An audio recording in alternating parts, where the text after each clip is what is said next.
Deuteronomy chapter 23. No one who has been emasculated by crushing or cutting may enter the assembly of the Lord. No one born of a forbidden marriage, nor any of their descendants, may enter the assembly of the Lord, not even in the 10th generation. No Ammonite or Moabite or any of their descendants may enter the assembly of the Lord, not even in the 10th generation. For they did not come to meet you with bread and water on your way when you came out of Egypt. And they hired Balaam, son of Beor, from Pethor in Aram Naharaim, to pronounce a curse on you. However, the Lord your God would not listen to Balaam, but turned the curse into a blessing for you, because the Lord your God loves you. Do not seek a treaty of friendship with them as long as you live. Do not despise an Edomite, for the Edomites are related to you. Do not despise an Egyptian, because you resided as foreigners in their country. The 3rd generation of children born to them may enter the assembly of the Lord. When you are encamped against your enemies, keep away from everything impure.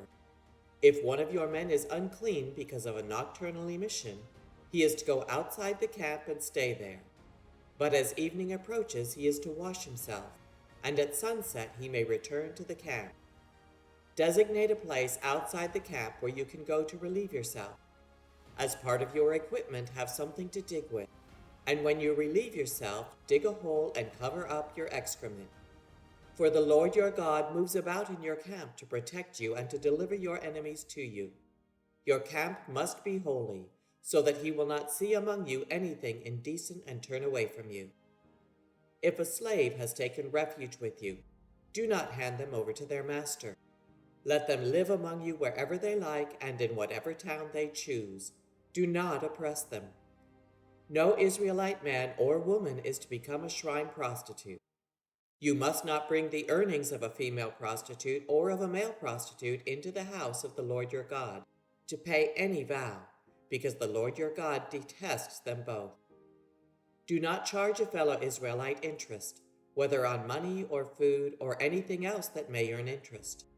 You may charge a foreigner interest, but not a fellow Israelite, so that the Lord your God may bless you in everything you put your hand to in the land you are entering to possess. If you make a vow to the Lord your God, do not be slow to pay it, for the Lord your God will certainly demand it of you, and you will be guilty of sin. But if you refrain from making a vow, you will not be guilty.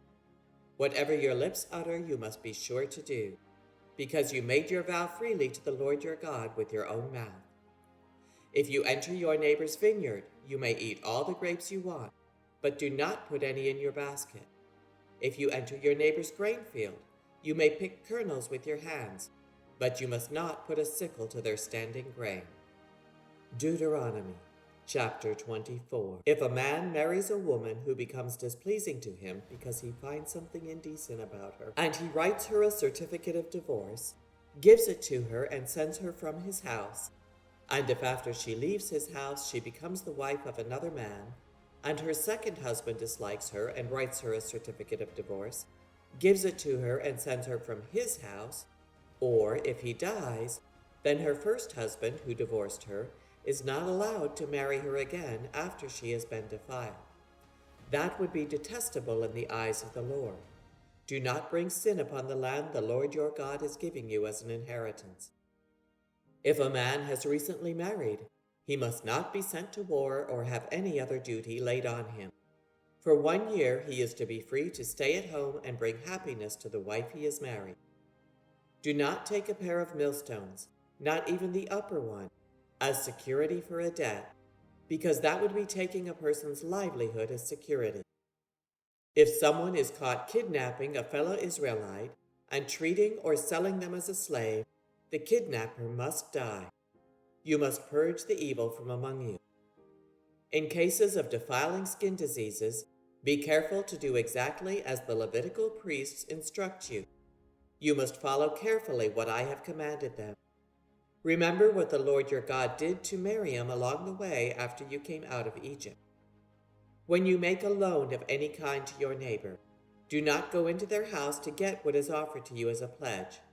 Stay outside and let the neighbor to whom you are making the loan bring the pledge out to you. If the neighbor is poor, do not go to sleep with their pledge in your possession.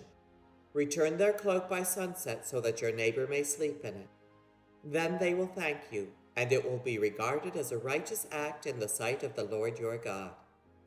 Do not take advantage of a hired worker who is poor and needy, whether that worker is a fellow Israelite or a foreigner residing in one of your towns.